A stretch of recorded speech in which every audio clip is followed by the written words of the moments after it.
That's better. And what's going on, YouTube? It's Unger to the Max here. A salute to you.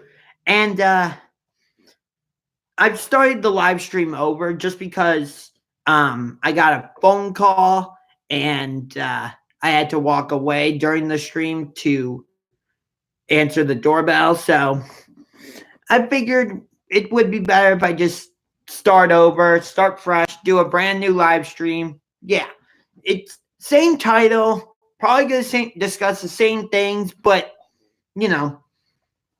just thought it would be better to just start over, start fresh. So let's start with the Antonio Brown situation. What is Antonio Brown expecting to get out of filing another grievance? There's no way that he's going to win this case. There's just no way. Because, I mean, the NFL has mandated you to wear this new helmet, and I get that when something's not broken, you don't fix it. But in this case, it was broken. Not the actual helmet, but, player safety was broken. So the NFL tested these new helmets, and they're like, okay, these work. Let's mandate them. And Antonio Brown is like, no, I like my old helmet. And I want to wear that. I'm not going to wear the new helmet. But in this day and age, you can't do that. I mean, he already lost the first grievance. I don't get why he thinks he can win this grievance. He's not going to be able to dig up any type of sufficient evidence or anything that's going to show. Calm down.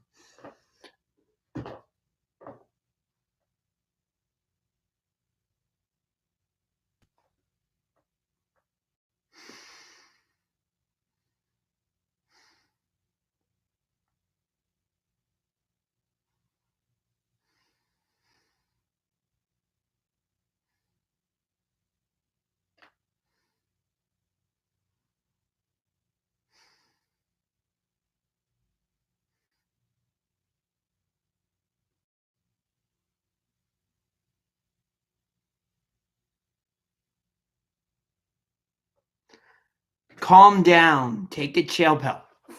I mean, okay.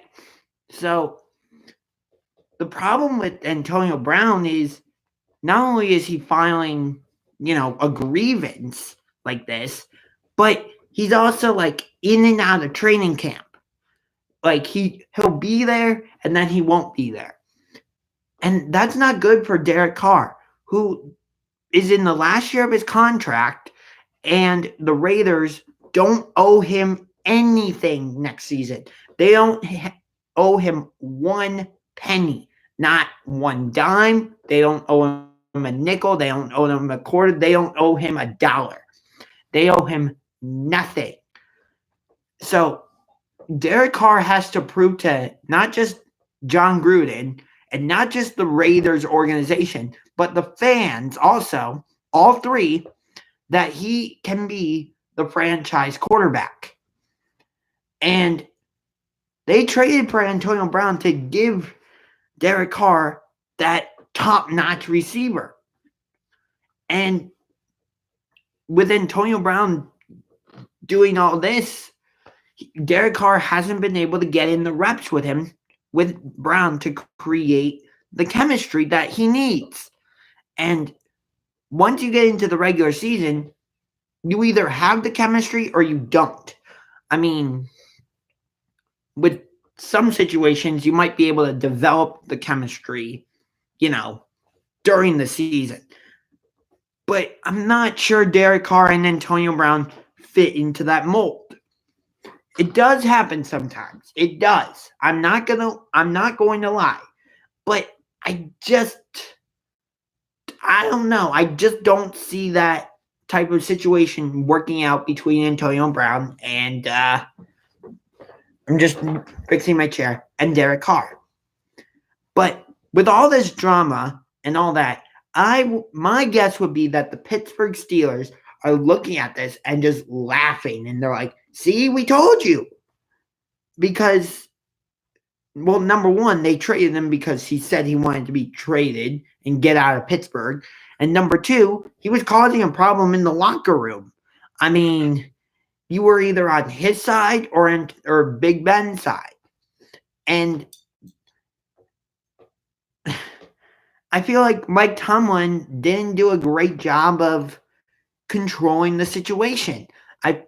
It felt like sometimes the situation controlled him. And when you're the head coach of like a legendary team like the Steelers, or not a legendary, historic team like the Steelers, you can't allow a situation to control you like that and put a black eye on the franchise. It would not look good. I mean, this team has won 6 Super Bowls. They most recently went to the Super Bowl in Super Bowl 45 against the Green Bay Packers in Dallas. And although they lost, but 2 years before that, they won Super Bowl 43 thanks to a last-second pass by Ben Roethlisberger to Santonio Holmes.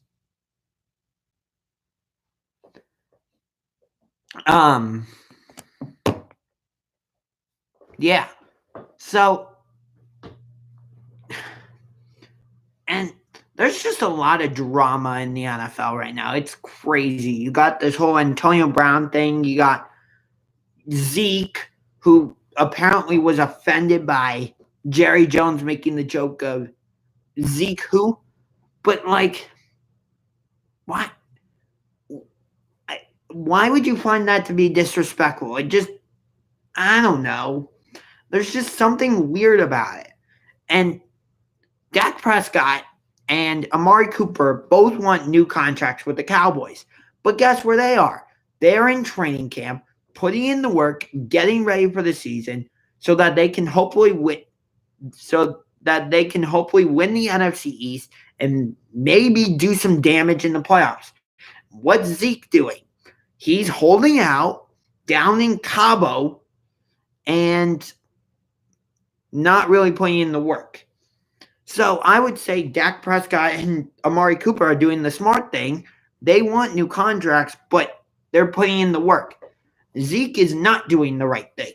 He's holding out and, being offended by a stupid little joke. And although the Cowboys are a joke just in general. Oh, yeah, we're the Dallas Cowboys. We're America's team. Shut up. No, you're not America's team. You gave yourself that title. Nobody in America thinks. Okay, I don't want to speak for everybody, but my guess would be that a lot of people, if you asked them, I don't think they would say that the Cowboys are America's team. I don't. But, I mean, of course, if you see the star, you know it's the Dallas Cowboys. That's their logo. If you see the Green Bay Packers elongated G, you know that's the Packers. That's their logo. When you see the orange helmet, you know that's the Cleveland Browns. However, it's not a logo to me. It's just not. And the reason they're called the Cleveland Browns, again, I know I did a video about this yesterday, but I like talking about it. So I'm going to just mention it again. The reason they're called the Browns is because Paul Brown was their owner. So they wanted to name the Browns after him. And by the way, the reason the Green Bay Packers are called the Green Bay Packers is because of the Acme Meatpacking Company. They were called the Acme Packers. Later, they changed to the Green Bay Packers. in case you don't know, the Green Bay Packers will be kicking off the NFL's 100th season in Chicago at Soldier Field against the Chicago Bears, which I love this move. I'm a huge Chicago Bears fan. I've always been a huge Bears fan. Brian Urlacher's been one of my favorite players of all time. I loved Matt Forte, Alshon Jeffrey when he was there, Brandon Marshall. I did like Jay Cutler as a quarterback. We should have beat the Packers in the 2010 NFC Championship game, but you get your starting quarterback injured, and the backup quarterback comes in that big of a spot. No. Do I think the Bears would have beat the Steelers in the Super Bowl? Probably not, but it still would have been really cool. And last season, I'm going to go out on a limb and say that if the Bears had made it to the NFC Championship game against the Saints in New Orleans, the Bears could have won that game. And they could have gone to the Super Bowl. And I don't know if they would have won, but they would have made it a very close game. Very close. I would have liked that matchup, actually. Bears-Chiefs. And we're going to get that matchup on Sunday Night Football. Let's see. Let's look at the Bears' schedule. I'm not going to go through the Bears. I'm not going to make this a schedule prediction. But I just want to go through the Chicago Bears schedule super quick. Ooh, I should get the printable schedule. So, Bears schedule. Week 1, they open the season at home against the Green Bay Packers on Thursday, but it'll be on the Sunday Night Football broadcast. Week 2, at the Denver Broncos. Week 3, Monday Night Football at Washington. Week 4, home against the Minnesota Vikings. Week 5, at the Oakland Raiders. I put "at" in quotation marks because that game is actually at Tottenham Hotspur Stadium over in London. Week 6 is the Bears bye week. Week 7, home against the New Orleans Saints. I am extremely excited for that game. It's going to be so much fun. Week 8, home against the Chargers. That could be a potential Super Bowl preview. Week 9, at the Philadelphia Eagles. That's going to be another exciting game. Week 10, home against the Detroit Lions. Week 11, Sunday Night Football at the LA Rams.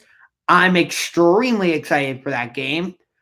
That's the Bears showed the blueprint to beat the Rams last season.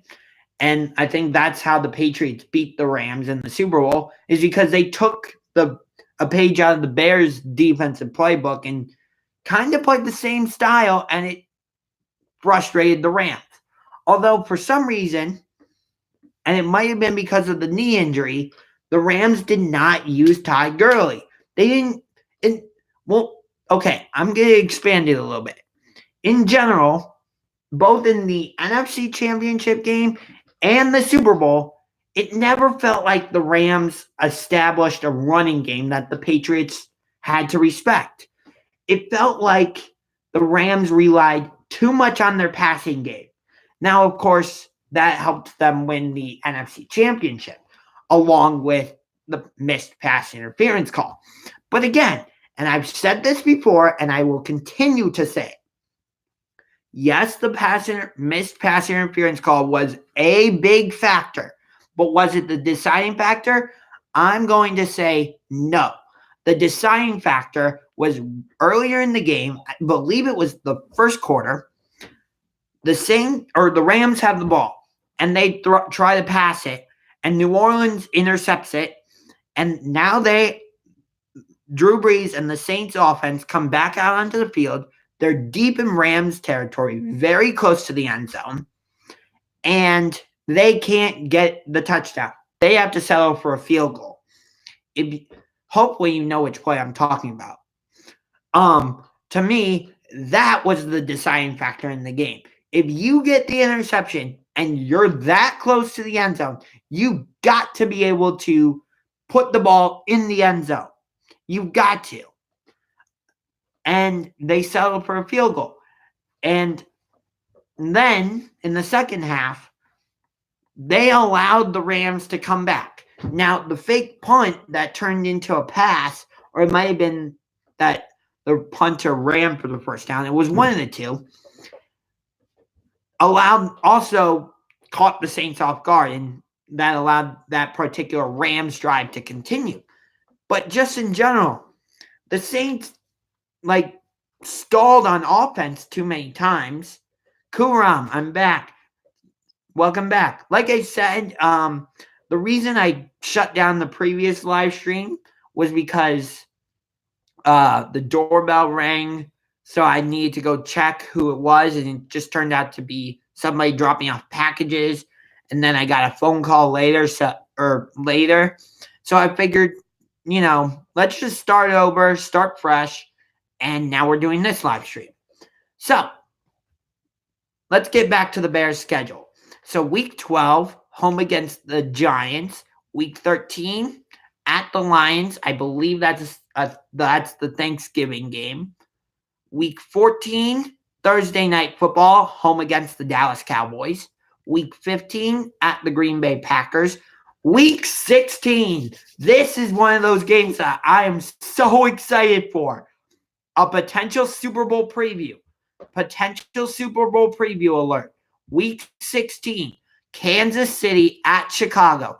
Sunday Night Football at Soldier Field.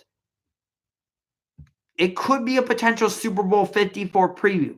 However, my Super Bowl pick is, I think I said this yesterday, but for those of you who missed it, my Super Bowl pick for Super Bowl 54 at Hard Rock Stadium in Miami is the Kansas City Chiefs against the New Orleans Saints. Yes, it's going to be cold in Chicago at that time of year.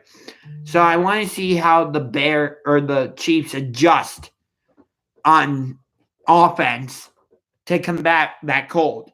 But my Super Bowl prediction is Saints against the Chiefs. The two teams who got screwed in the AFC Championship game and the NFC Championship game. And here's something else that's interesting. If the Saints go to the Super Bowl, which, like I said, I predict they will go to the Super Bowl against the Chiefs, and I think the Saints will win the Super Bowl on a last-second drive by Drew Brees, who throws a touchdown pass to Michael Thomas, and the Saints win.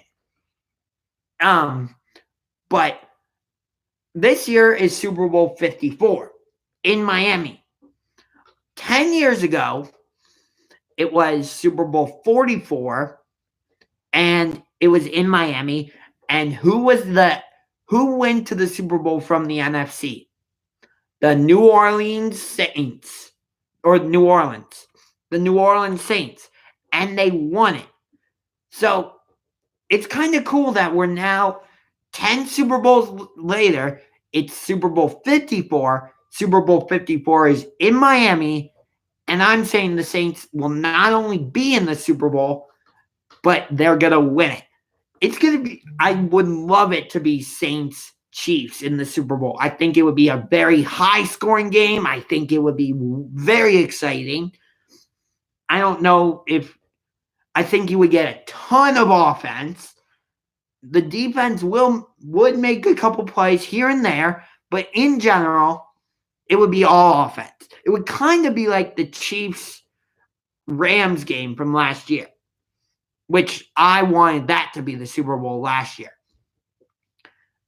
I don't think the Rams are going to have as good of an offense as they did last season. I think now that teams have film on them, they can kind of prepare their defense back, the defense back. And the Rams have to go up against some tough defenses. Oh, by the way, Chicago's last opponent for Week 17 is at Minnesota. But let's check out the Rams' schedule. Week 3, they're at the Browns for Sunday Night Football. I know that because I have the Cleveland Browns schedule completely memorized. And I know that week 2, they're home against the Saints. But who do they play week 1?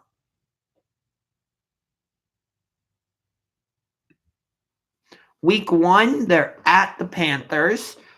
Week 2, home against the Saints. Week 3, at the Browns, Sunday Night Football. Week 4, home against the Buccaneers. Week 5, at the Seattle Seahawks on Thursday Night Football. Week 6, home against the San Francisco 49ers. Week 7, at the Atlanta Falcons. Week 8, home against the Cincinnati Bengals.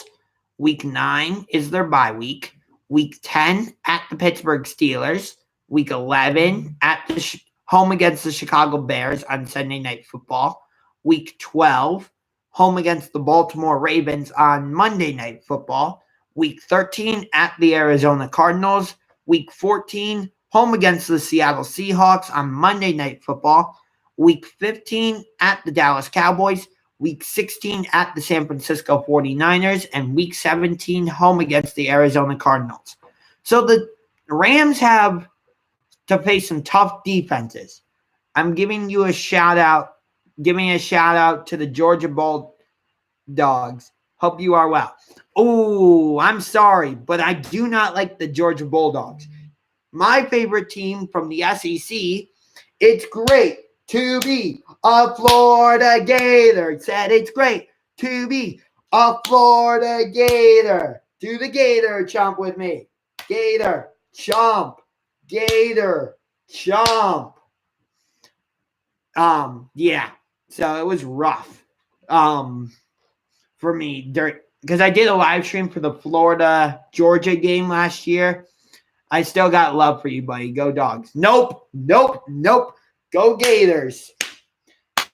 Oh, and also, when you play Auburn, go Tigers. Cedric Benson, rip. Yeah, rest in peace, Cedric Benson. And I will never root for Georgia. Never. Yeah. But when Alabama plays Auburn, oh, yeah, I'm rooting for Auburn all the way. And when Georgia plays Auburn, heck yeah, I'm rooting for Auburn. LOL. I'm just having fun with you, buddy. I still support you. Thanks. But my favorite team in all of college football, the Clemson Tigers. I've always been a huge Clemson Tigers fan. Taj Boyd. I think CJ Spiller went to Clemson. Deshaun Watson, Hunter Renfrow, DeAndre Hopkins, Sammy Watkins. Let's see. Yeah. And my favorite Big Ten team, you would think that since I live in Ohio, that it would be Ohio State. But no, it's not Ohio State. And you would think that since my sister went to the University of Michigan, that I would support Michigan. Nope. I'm not a Michigan fan or an Ohio State fan. Here's one clue. Saquon Barkley, Trace McSorley. Yep, Penn State. We are Penn State. Yeah. You bet I was pissed about how the game against Ohio State ended last year. I don't know why we ran a play like that again with Miles Sanders. Yes, I know he's a great running back, and he was doing well for us that game. But I don't know. Something about it.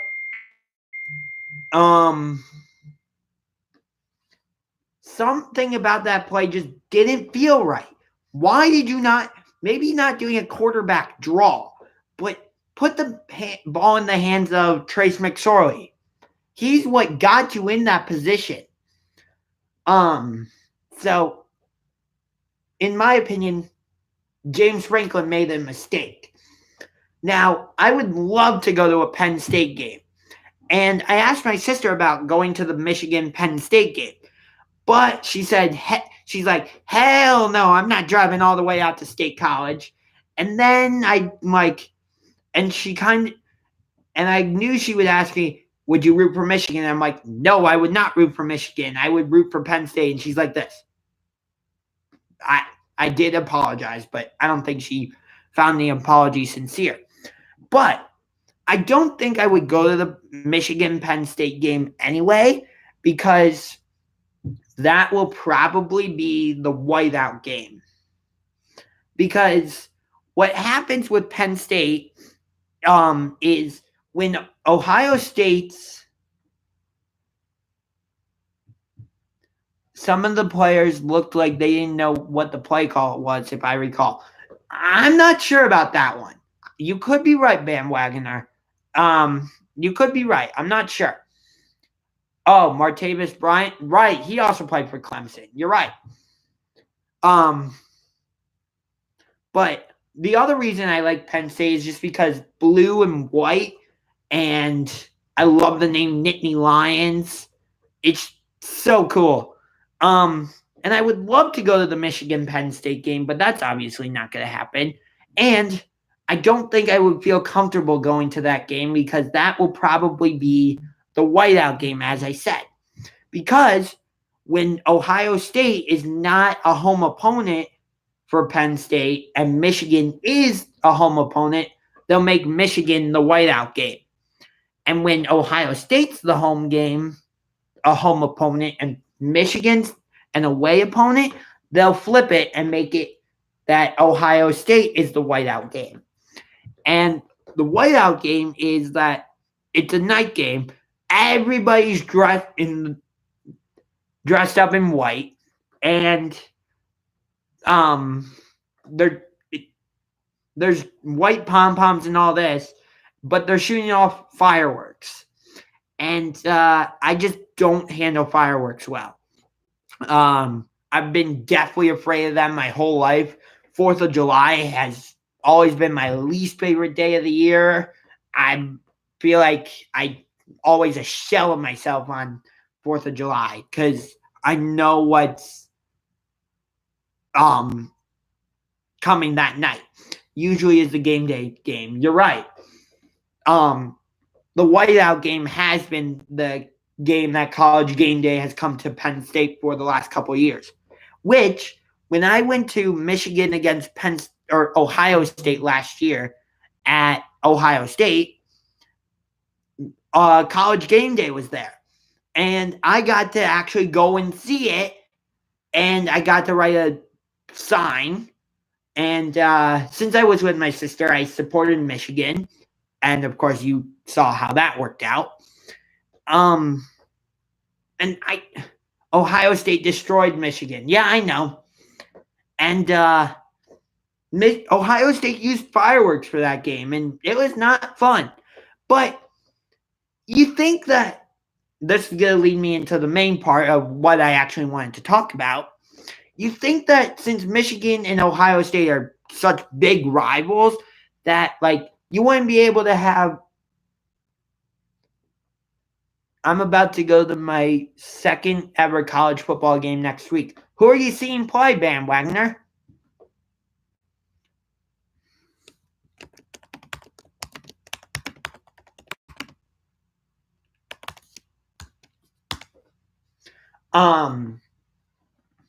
Yeah, but you would think that with Michigan and Ohio State being such big rivals, that you wouldn't be, as a Michigan fan, you wouldn't be able to have a normal conversation with an Ohio State fan. But that's not true. Even though I was wearing some Michigan gear, I wasn't decked out in Michigan stuff. Bowling Green versus Morgan State. I go to Bowling Green. Oh, nice. I was still able to have civilized conversations with Ohio State fans, and they were quite nice.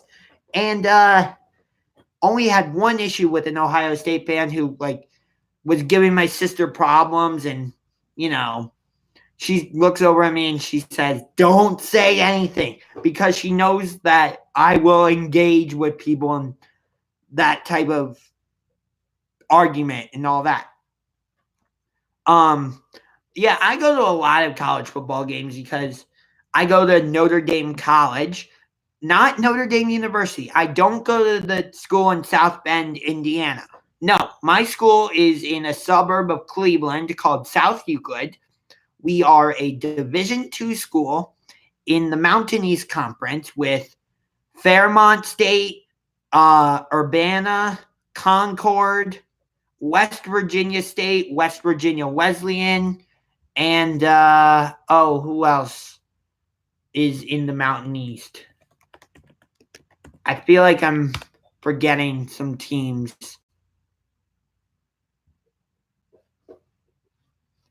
Let's see. Who else is in the Mountain East?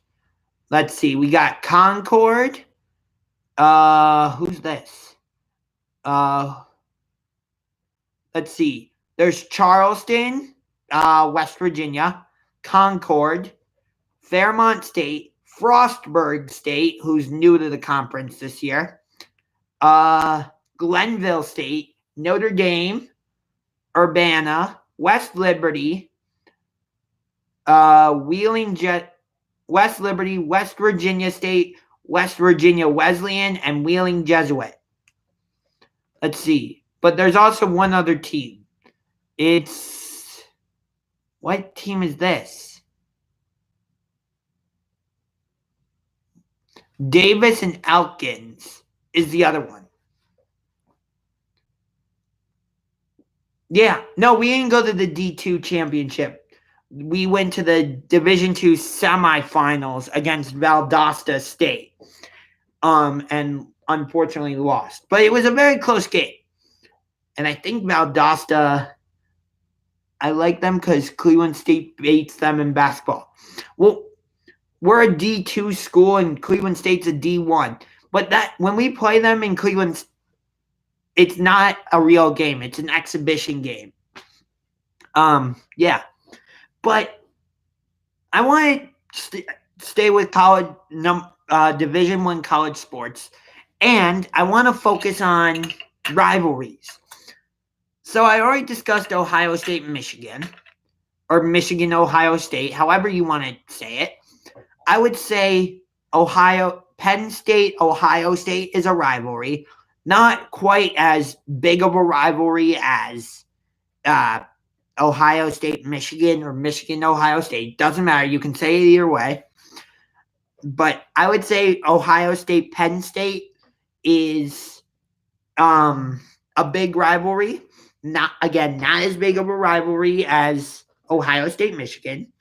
But I would say Ohio State, Penn State is a newer rivalry. Yep, Kuram, I agree. Texas against Oklahoma, the Red River rivalry. The only thing I don't like about that rivalry is that it's played on a neutral site field at the Cotton Bowl. I kind of wish that Oklahoma, Texas was played at Oklahoma and at Texas. I kind of wish that. Just like with Florida, Georgia, I kind of wish that was not at a neutral site game.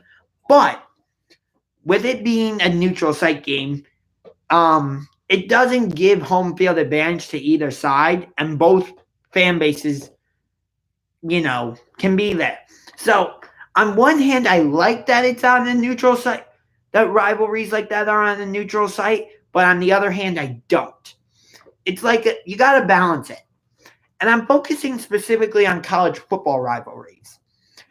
So, yeah, I would say Texas, Oklahoma, yes, that's a rivalry. But over the last couple of years, I would say Oklahoma has kind of dominated that rivalry until recently because Texas has not been the best, but now they're on the come up.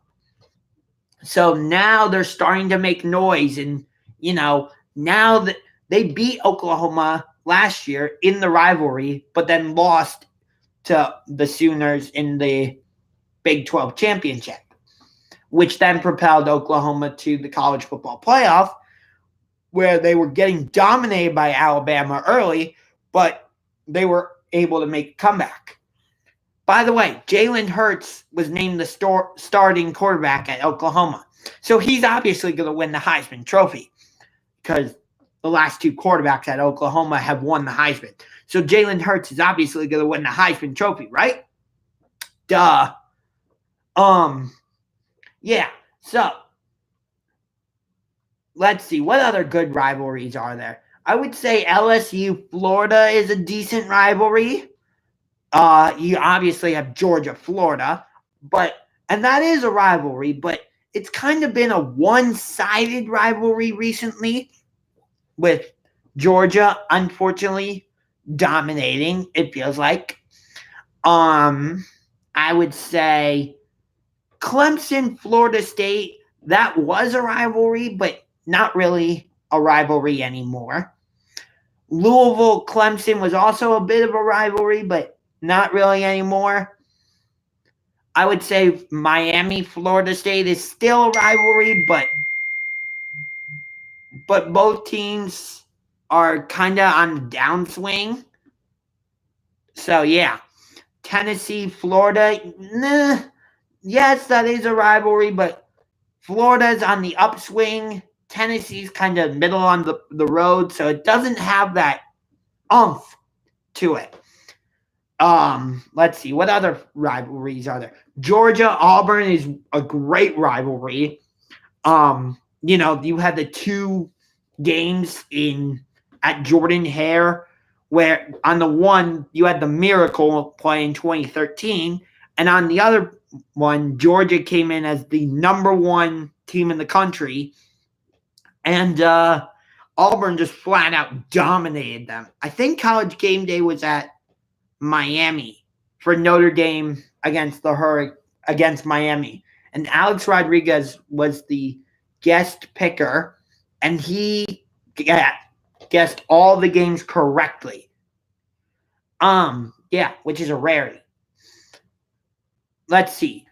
But the best rivalry in college football, and you said it, Bandwagoner, it's Alabama-Auburn. I mean, you don't know what you're going to get with this rivalry. You don't know. And you might get like a blowout by Alabama or a blowout by Auburn. He probably juiced his picks. Funny. You can't get much crazier of a game than in 2013 when Alabama stupidly went for the field goal and then Davis runs it all the way back for a touchdown that propelled them to the BCS National Championship game. Technically, I think it peaked at the kick six. No, Alabama-Auburn did not peak at the kick six. No.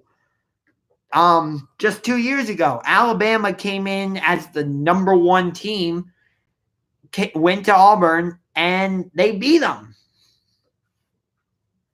And Auburn won. Last year, it didn't have that oomph because Auburn was kind of middle of the road, not really anything, and Alabama kind of just dominated them. But usually, this game, Alabama-Auburn, usually has something on the line. Like, what about in 2010? Yes, when Cam Newton came down from 27 in Tuscaloosa to beat Alabama, and then eventually Auburn would go on to win the national championship by kicking a last-second field goal to defeat Oregon. Why do I mention that game? Because who does Auburn play week 1 of the season? Let me think. Oh, that's right. The Oregon Ducks. That's going to be... I'm excited for that game. Oregon State. That is a rivalry, but I don't... it's not a great rivalry. It never has anything on the line. Arizona, same thing with Arizona State. Doesn't have... Or Georgia Tech.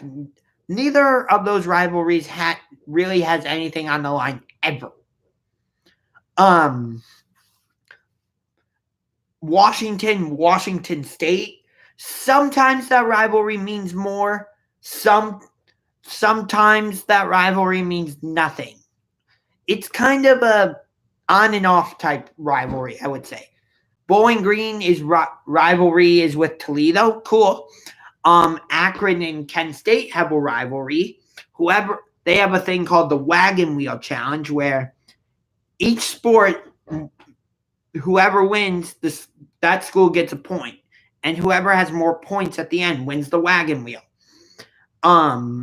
Yeah. But in I would say in college basketball, there aren't too many rivalries. The one rivalry that sticks out right away is North Carolina Duke. I mean, they met 3 times last season. North Carolina swept them in the regular season, although, like, the game at Duke was the win for them. And I know in college football I missed a couple trophies or rivalries, like Wisconsin. There's a rivalry I completely missed. I don't know how I missed this one. Michigan State. What? How did I skip this rivalry? Somebody, hit me. I'll do it myself. There you go.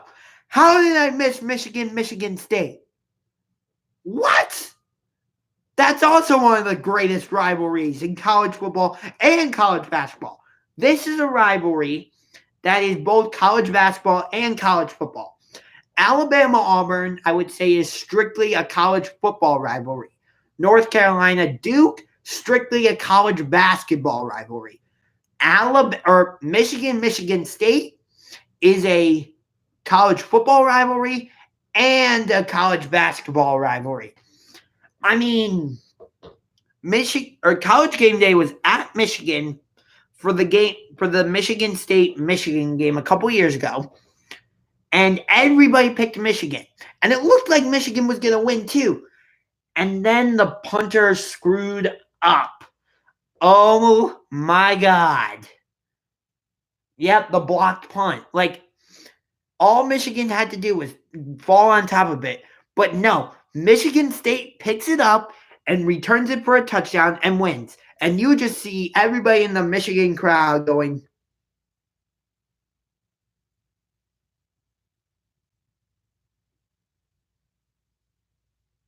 what the heck just happened?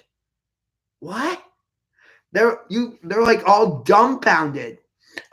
Okay, so the punter mishandled it. Okay, but you get what I mean. And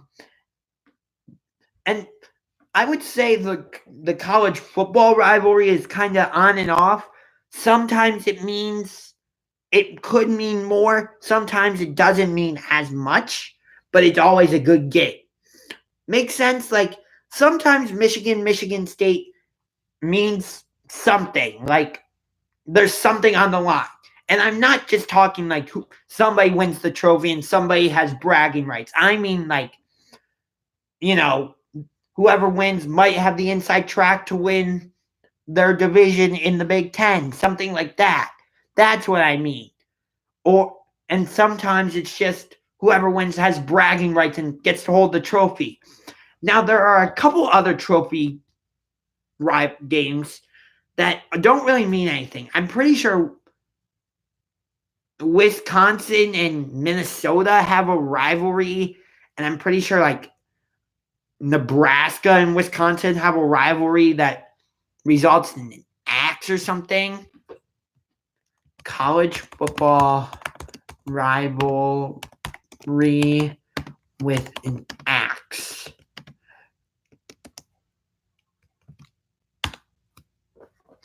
It's the Minnesota-Wisconsin rivalry that ends with an axe.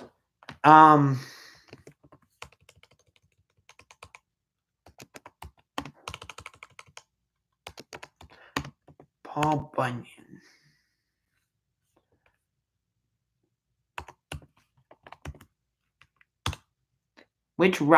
The Minnesota?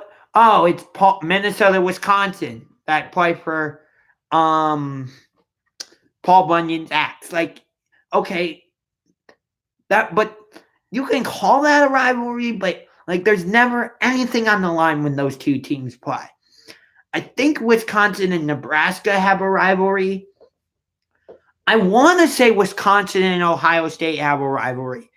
But over the last couple years, Ohio State has kind of dominated Wisconsin. But, you know, when Ohio State's gone to Wisconsin, at least the last couple times, the one I think of right away is 2010, Wisconsin has given Ohio State tremendous problems. And in 2010, Wisconsin beat them when Ohio State was the number 1 seed. So I would say Wisconsin and Ohio State have an on and off rivalry. Sometimes it is a rivalry, sometimes it's not. But I would say Michigan State is a college basketball rivalry and a college football rivalry. I mean, when these two teams play, Notre Dame versus Michigan, yes, that's a rivalry because they're starting to play those games again. But I don't know. Michigan State, or I'm sorry, Notre Dame, Michigan State, I would say is also a rivalry, but I think they still play each other. Yeah, Michigan and Notre Dame, they're playing a brief home and home series. You know, before last year, they didn't play each other for a couple seasons. Notre Dame didn't want to keep going. I don't know why. I think the last time they played each other before last season, College Game Day was at that game, and I don't remember who Michigan's coach was, but Notre Dame's thing is play like a champion today, except Michigan's head coach was spinning it to say play like a chicken today. I don't know who that was. But college rivalries are great. I love them. I would say there are some decent rivalries in pro sports as well. Celtics Lakers is usually a good rivalry. It definitely has that juice now. Clippers Lakers is going to be a fantastic game. Indiana and Purdue wasn't important last year because whoever won, we go to a bowl game. Yeah, Indiana Purdue sometimes is a good rivalry. Sometimes, not always. Illinois and Northwestern is a good rivalry. Celtics, Sixers, that's a great rivalry. Clippers, Lakers is going to be the best rivalry. And I think the NBA told you which town, how they want, who's going to have the stronger fan base this season. Like whose town it's going to be. Because they made Clippers, Lakers a Christmas game. That was not going to be a question. The question was, whose home game would it be? And they made it a Lakers home game. So that kind of tells you the NBA wants LA to be a Lakers town. Now, Mavs Spurs, now I wouldn't say that's a rivalry. No. Rockets Warriors is a rivalry, but I would say that's lost a little bit of its juice. Clippers Warriors is going to be a decent rivalry. Yeah. Let's see. Indians and Reds, Indians have kind of been dominating that for the last couple seasons, so I wouldn't say that's really a rivalry. Yankees, Red Sox, no matter what, that's always going to be a rivalry. No matter what, that's always going to be a rivalry. I would say a rivalry is Boston against the world. Everybody hates Boston. Yeah. I mean, I looked at a map. Everybody in America except New England and Illinois wanted St. Louis. The Blackhawks and Blues hate each other. Cardinals, Cubs, that's a great rivalry. NL Central, Brewers, Cubs, that's a great rivalry. That's kind of been ignited over the last couple of years. I would say Cubs and Indians is a bit of a rivalry because of the 2016 World Series. Indians fans are bitter about that. Warriors and Cavaliers. I want to talk about this rivalry. Well, it was a rivalry until Kevin Durant joined the Warriors and ruined it. In my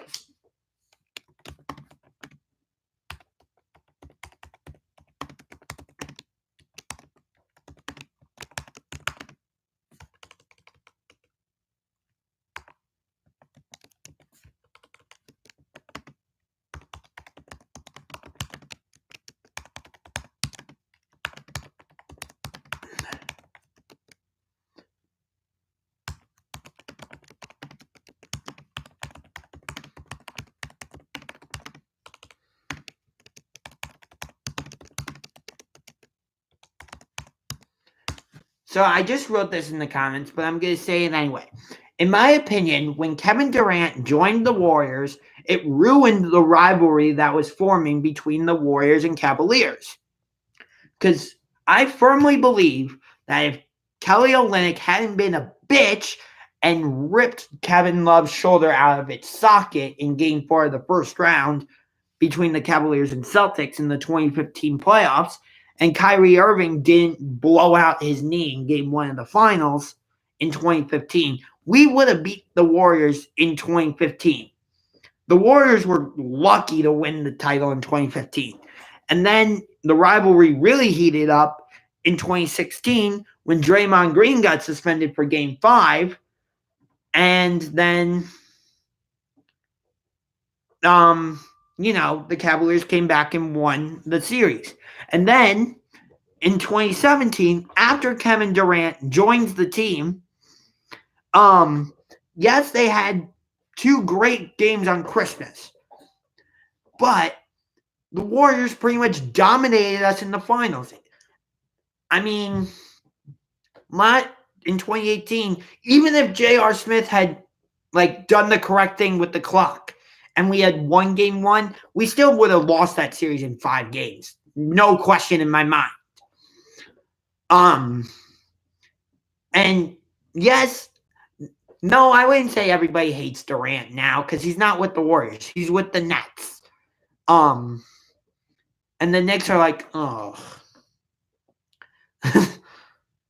But, wow, I didn't think this would go that long. But that's okay. And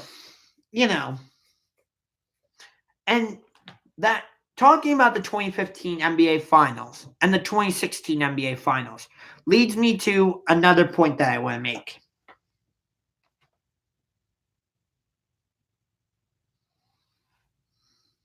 Hold on.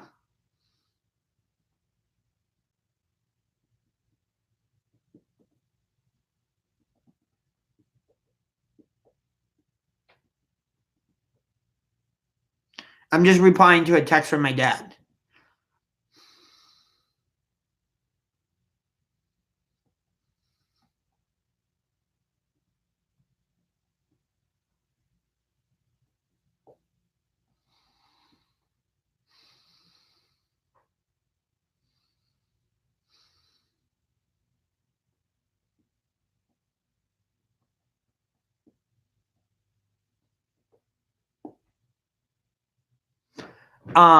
Yes, Bears Packers, that's the best rivalry in the NFL.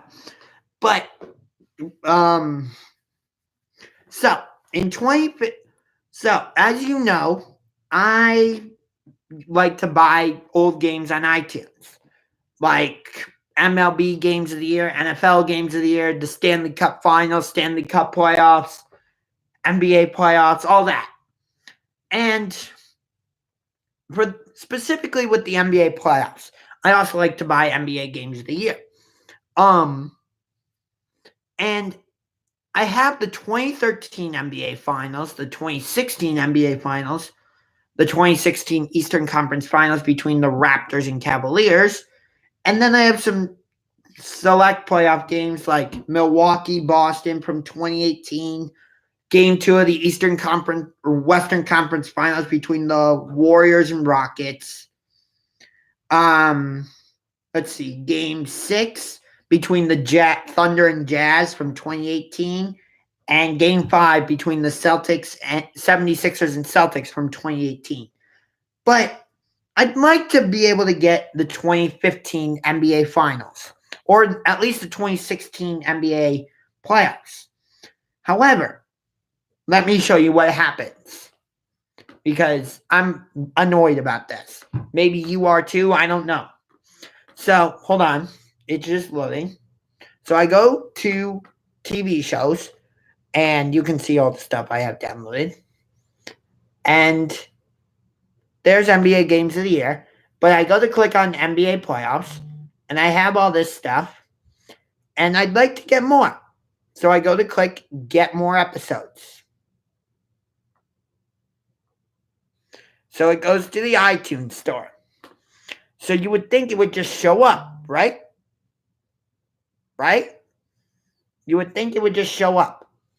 But it comes up, I don't know if you can see it, but it says, item not available. The item you've requested is not currently available in the United States store, which annoys me. Yeah. And it would say that same thing if I tried to get NBA Games of the Year. Now, I've heard that the NBA, it was the NBA who removed its stuff from iTunes because they're making their own thing through like NBA League Pass or something. But still, that bothers me. And that's one of my regrets is, well, first off, I didn't know the NBA would suddenly become unavailable, but I wish I had bought all the 2016 NBA playoffs and the 2016 Western Conference Finals. And I wish I had bought at least the games the Cavaliers won from the 2015 NBA Finals, possibly all of the 2015 Finals. Yeah. Yeah. So, what else? Oh, yeah, back to rivalries. And actually, quick thing about the NHL. So, the reason the St. Louis Blues even exist is because of the Chicago Blackhawks.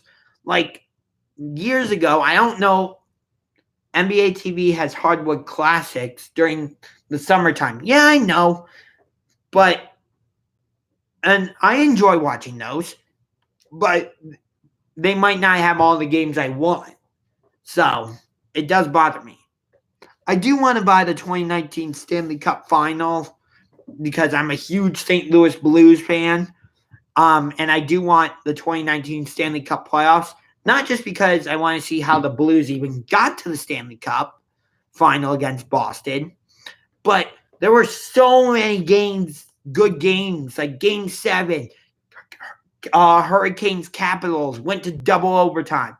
Golden Knights Sharks with the controversial penalty that was called that gave the Sharks a 5-minute power play in which they scored 4 power play goals to tie the game, and then they scored the game-winning goal to win it. You had Stars Blues that ended in overtime. You had all 4 wild card teams defeating the division winners in the first round, and then most of them getting eliminated in the second round, except for the Hurricanes, who made it to the Eastern Conference Finals to then get swept by the Boston Bruins. You had you had 2 sweeps, and which was the Blue Jackets sweeping the Lightning, and no, 3 sweeps. The Islanders sweeping the Penguins, and then the Hurricanes turning it around and sweeping the Islanders in the second round. And then the Bruins swept the Hurricanes. So, yeah. And, of course, the Blue Jackets don't look the same this season. Sergei Bobrovsky's now with the Florida Panthers. Artemi Panarin is with the New York Rangers. I hate the New York Rangers. Ugh. They're like, oh, we're the New York Rangers. We play at Madison Square Garden. Shut up. You haven't done anything in the Stanley Cup playoffs in forever. And the last time you won the Stanley Cup was in 1994. Good job. Then again, as a Blue Jackets fan, we've never even been to the Stanley Cup playoff. I almost said we've never made it to the Stanley Cup playoffs. No, we've never made it to the Stanley Cup final. And then Sergei Bobrovsky went to the Panthers.